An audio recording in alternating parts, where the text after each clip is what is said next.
Hello? Is this working?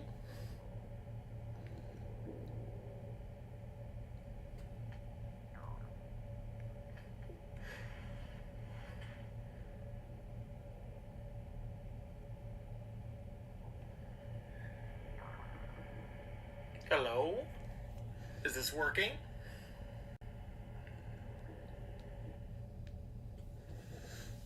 All right. Now I understand why every single live stream I've ever seen starts with people saying, "Hello, is this working?" Uh, yeah, this is my first time doing this live on YouTube, so that's a thing. Um, Nobody's probably watching, but that's okay. I just launched a Kickstarter. In fact, Horrors of the Whispering Wood is already off to a strong start.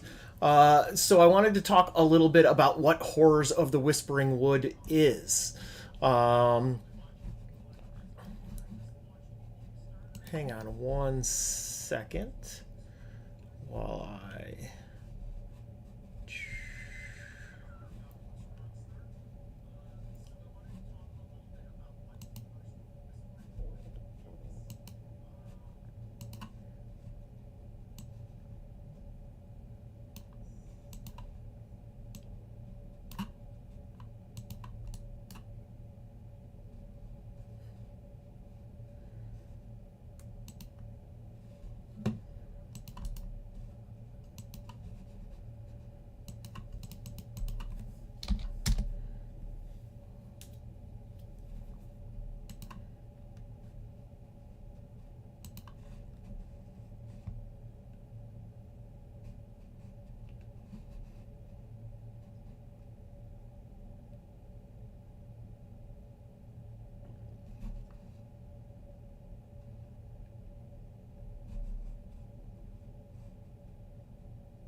Okay, so I am going to talk about what Horrors of the Whispering Wood is for a few minutes, and if anybody jumps in and asks any questions, I will gladly answer them.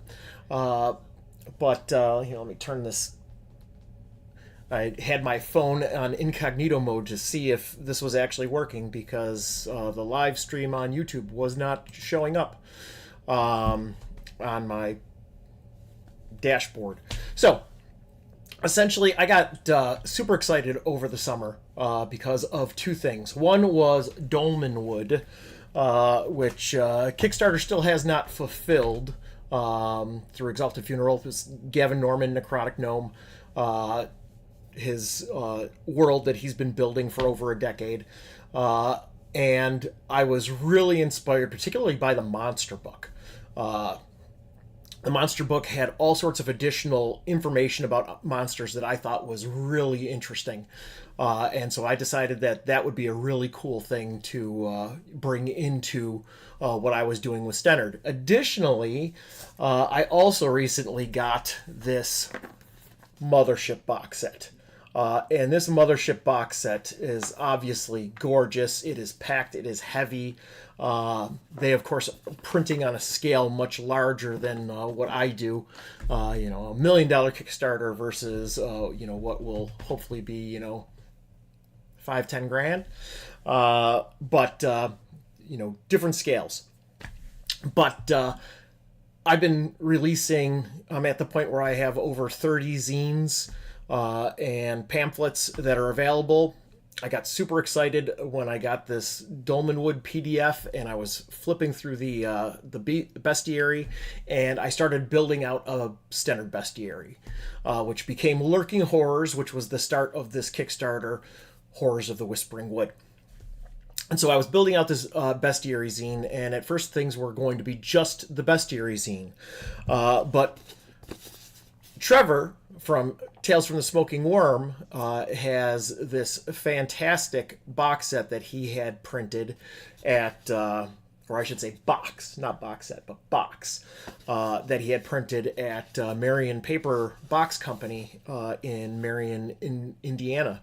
And he was like, you should do something like this. He's like, I sell a ton of boxes because people want to store all their zines, and people have been needling me. They're like, I've got zines all over the place. They're overflowing, spilling out of every corner of my bookcase. Is there anything that you can do? Hey, look, Trevor makes these beautiful boxes. Why don't you do something like that?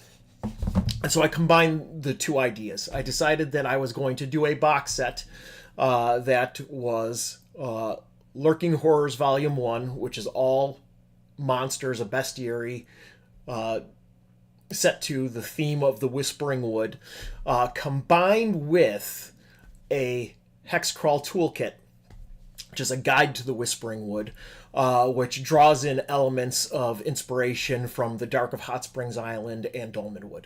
The idea is I wanted to create the ability for PCs and GM to be able to explore the areas around Stennard, have cool some set piece encounters, but additionally, wandering monster tables and interesting ways that they can be interacted with, etc. And that is what the idea behind Horrors of the Whispering Wood is. Now, the Whispering Wood was introduced earlier this year in Tragedy at Woodwitch Rise and Desperation of the Hungry. And I wanted to, when I was working on those two zines, I wanted to pack all sorts of additional information into those zines. And, creep, design creep is a thing that happens. I look back at Tragedy at Woodwitch Rise, what the Kickstarter said, and it was supposed to be 28 pages, and it ended up being 48 pages, and it's because I kept wanting to pack all this other stuff in. And my players, I had done a bunch of role-play sessions, gaming sessions that my players explored all over the Whispering Wood, and they had all sorts of cool encounters, like giant screaming frogs and corrupted giant roly-polies or pill bugs. And so there were all sorts of fun, interesting encounters that came up, and I wanted to be able to capture all of that exploration and all of these unique experiences that they had. Additionally, last year I was doing a lot of hiking in the woods, and have a lot of these set pieces of ravines and different things that really can add a lot to your games. And so I wanted to pack all of that into a toolkit. And so, yeah, that is the idea behind Horrors of the Whispering Wood. One of the things that I wanted, one of the things that I wanted to make available additionally, and this was something that that Trevor from Smoking Worm heavily encouraged, was the ability to add on more of these boxes, and people keep asking for them. And so what I decided is that the box would have space to fit Tragedy at Woodwitch Rise and Desperation of the Hungry, along with a Stennard character creation guide. The deluxe option, what do I call it on here? Let's see what I call it.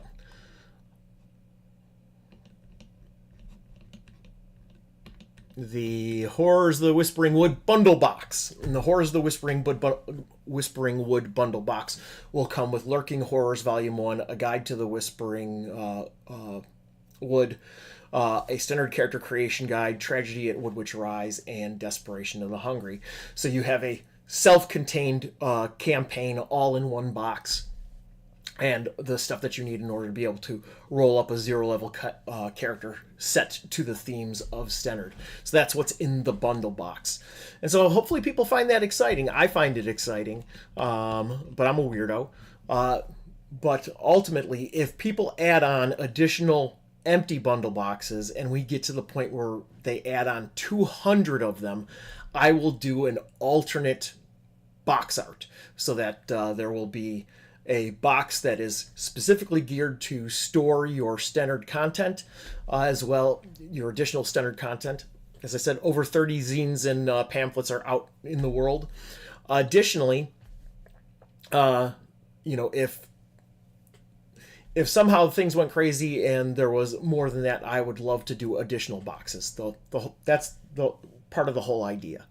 One of the questions that came up on Facebook, Chris Stagno asked if I had to guess how many empty boxes should I get to hold everything you've made, asking for me.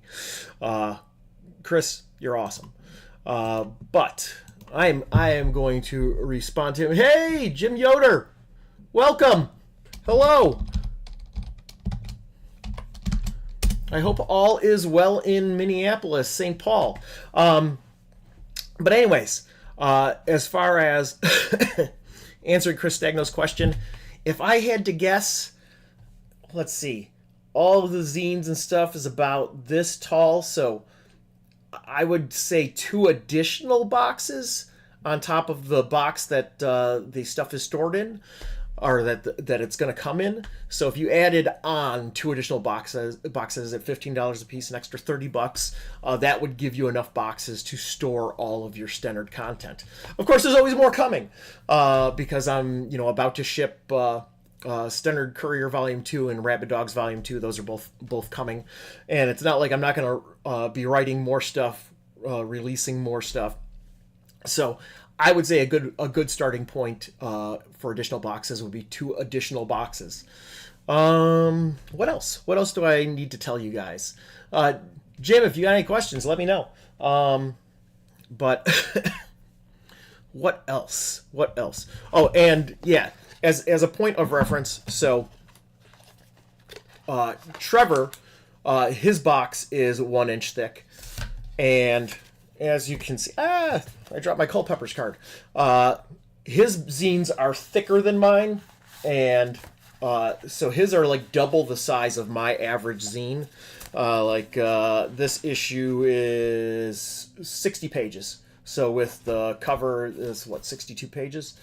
So roughly double the size of my average zine size. And yeah, so if you think that 3 of his zines fit comfortably in one of these, you could fit probably 5 of my zines comfortably in one of these.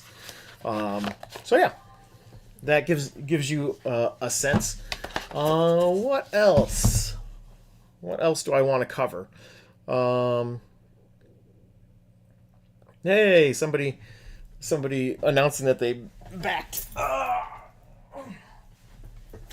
That they backed the Kickstarter via Blue Sky. Not through Blue Sky, but they reposted it. Yeah, it feels awkward talking to myself. But which is funny considering I do it all the time in the form of advice videos. But yeah, what else do I want to talk about? Oh, actually, now might be a good time to also talk about. I had mentioned Dolmenwood earlier as an inspiration, and so how does that play out? So I wonder if I can quickly add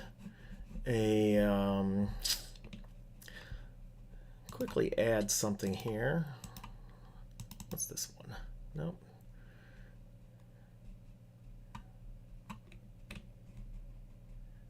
Awkward silence.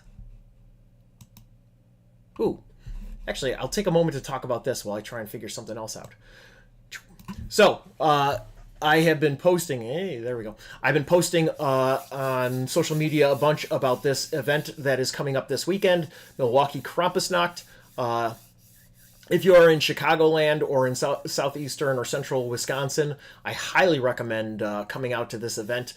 If you love the idea of Krampus, so a child-eating demon that comes for the holidays. There is a Krampusnacht festival that's been happening here in Milwaukee for years. Last year, I ran a table vending, and it was exciting to see how many people, the crossover between people that were interested in Krampus as well as crossover Krampus and RPGs. But this year, I was asked to help head up an initiative to add a gaming lounge on the mezzanine level of Pilot Project Brewing Milwaukee. So that is happening. And so from 1 p.m. until 6 p.m. at Pilot Project Brewing this coming Sunday, there will be gaming. There is a tabletop events link that you can find all over social media. I've been posting it all over, but you can come and game, and it will finish in time for you to be able to go grab some food from the food trucks and then watch the Krampus Parade, which is the crown jewel of the Krampusnacht event. Additionally, let me see. I'm gonna pop that out. What do we got here? This is also new and foreign. How do people make this seem so smooth?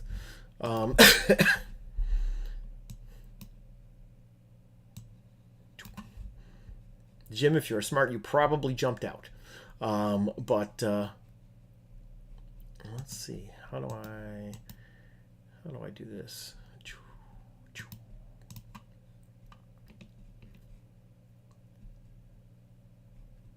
Yeah.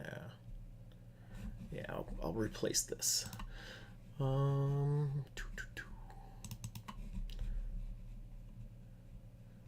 Doing stuff live.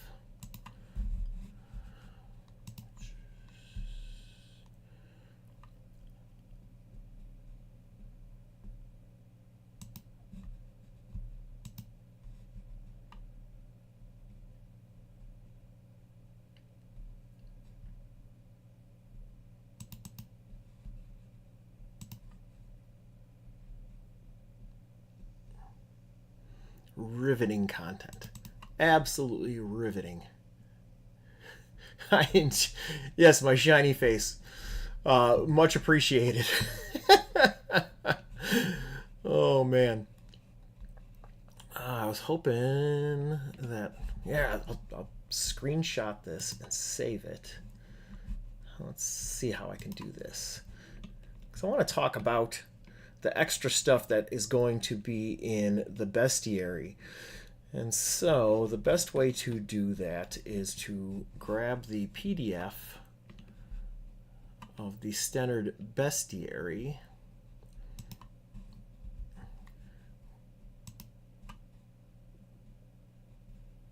But I can't do that from here, so I am going to go here and then here.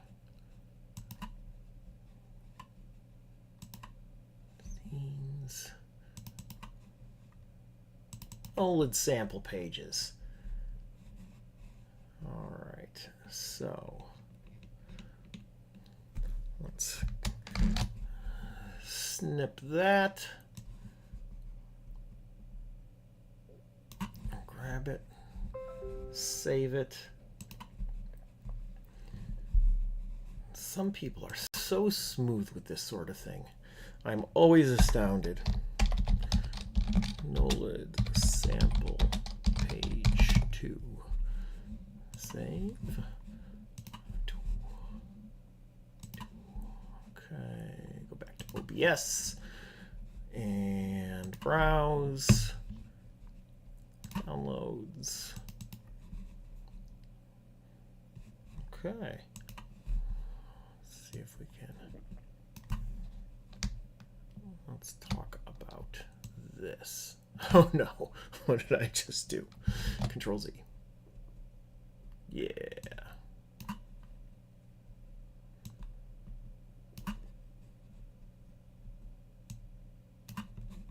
Move that over.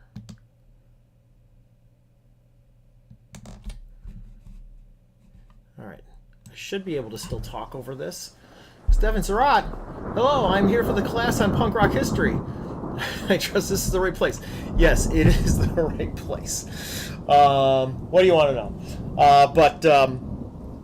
Yeah, so hopefully can you hear me talking over yeah, you should be able to hear me talking over this this little snip.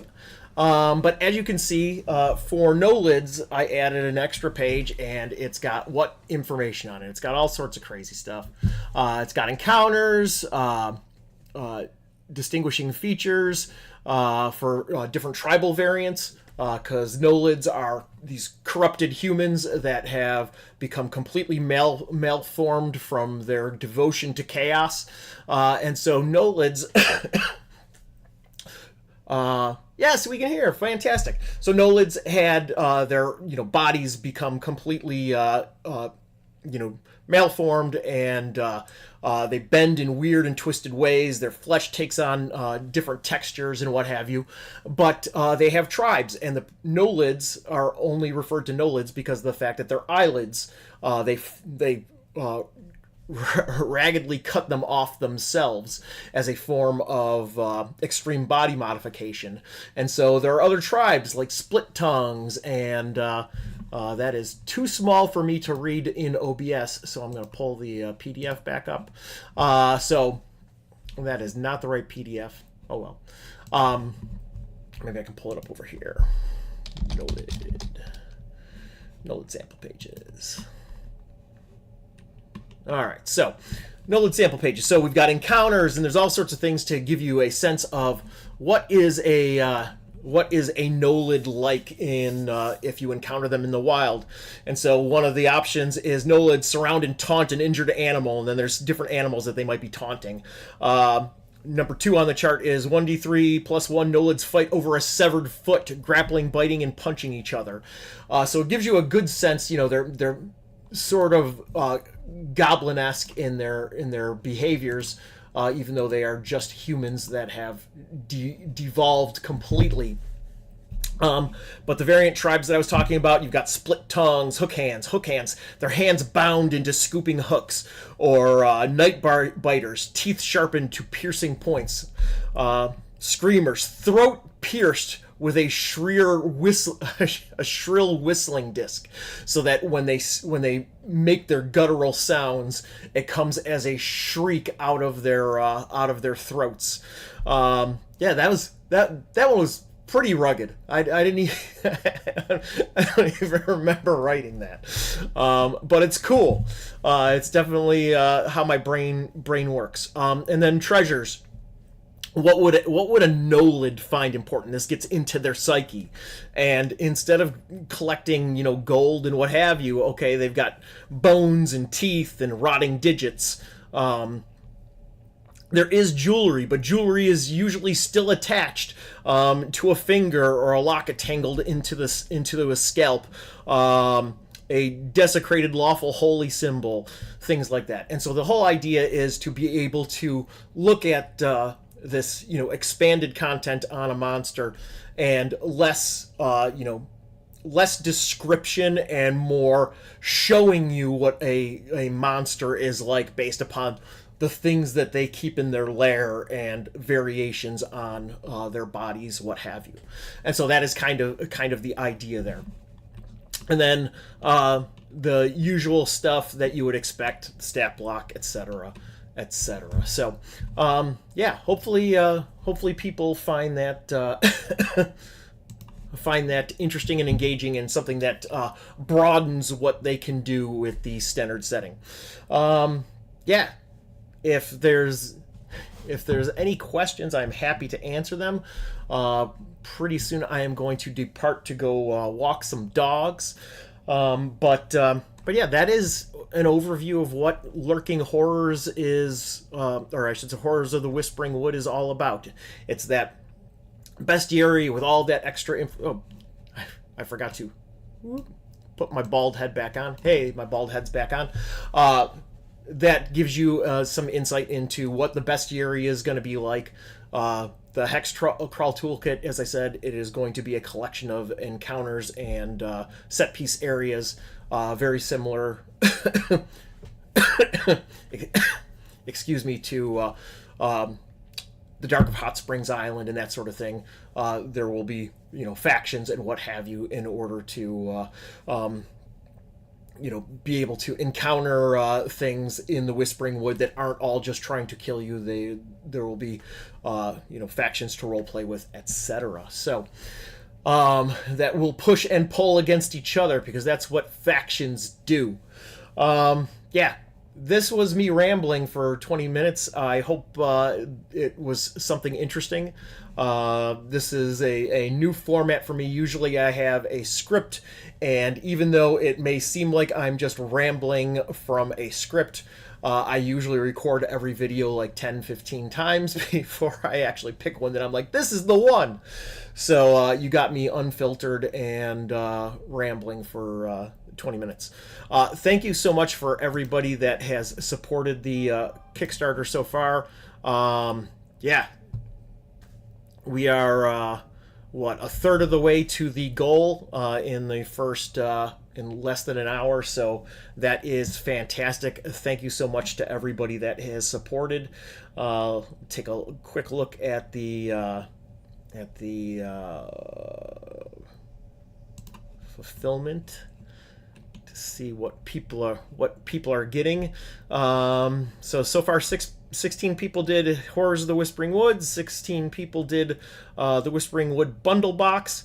3 people have added on an additional three additional Horrors of the Whispering Wood.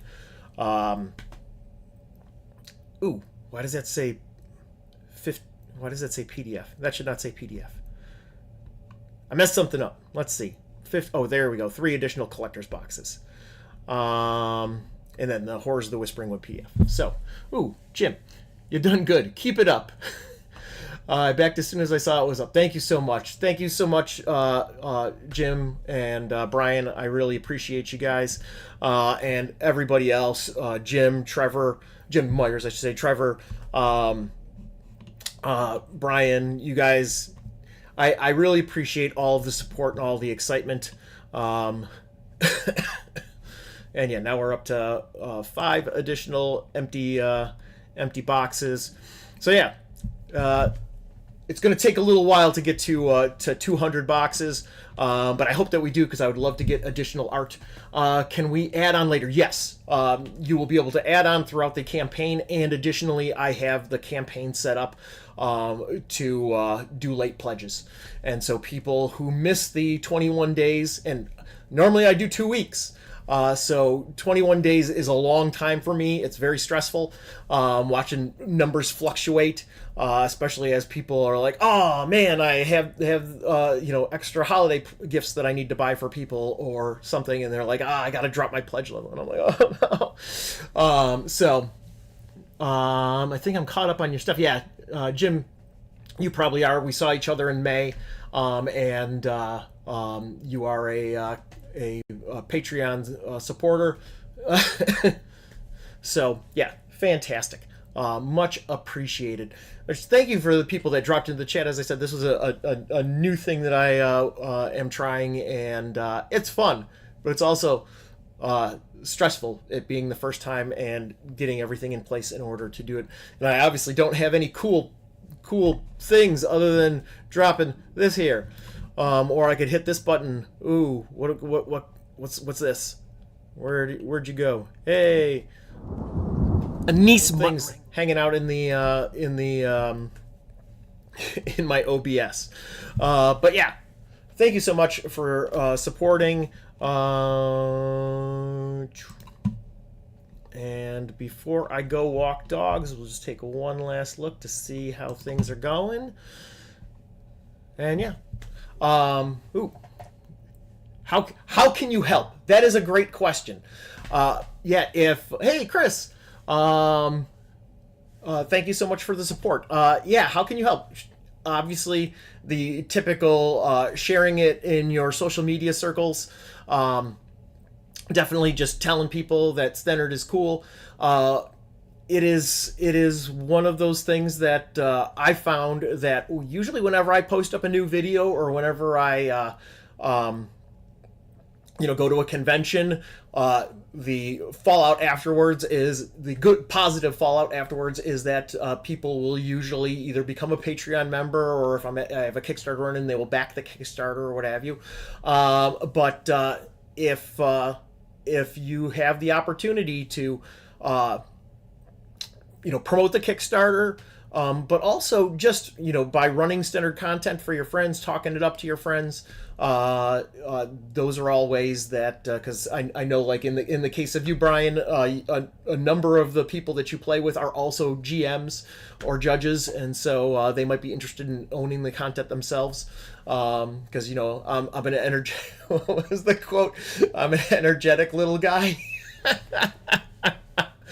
So yeah, any of that stuff is beneficial. But yeah, it is just the fact that you guys care enough to be a part is awesome, and I love you guys. Yes, obviously running Stennard Road Crew games pronto would help. It would be spectacular. But yeah, I think yes, Reese. But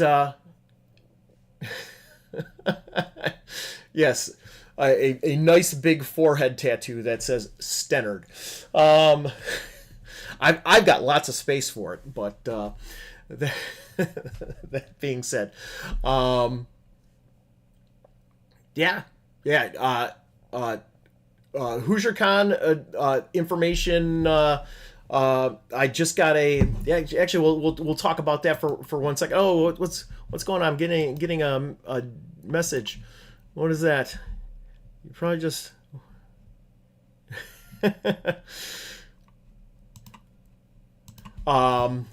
What did I want to say? I was saying something. I don't know. This is all very distracting. It's very confusing. There's messages coming in, chats. Oh yeah, we were talking about HoosierCon, and so yeah, my inbox has already given me notifications that HoosierCon stuff can start coming in. Grand Con, which just happened in August, and already it's time for Grand Con. Trevor and I will both be at GaryCon, running the Goodman Games booth. So there will be plenty of opportunities to hang out with myself, and also with Trevor and a bunch of other awesome DCC related folks. But yeah, as always, thank you for supporting indie games and indie game designers. I'm going to cut it here so that I can go walk these dogs. And so thank you all for the support, and I will talk to you all soon. Now, how do I shut this off?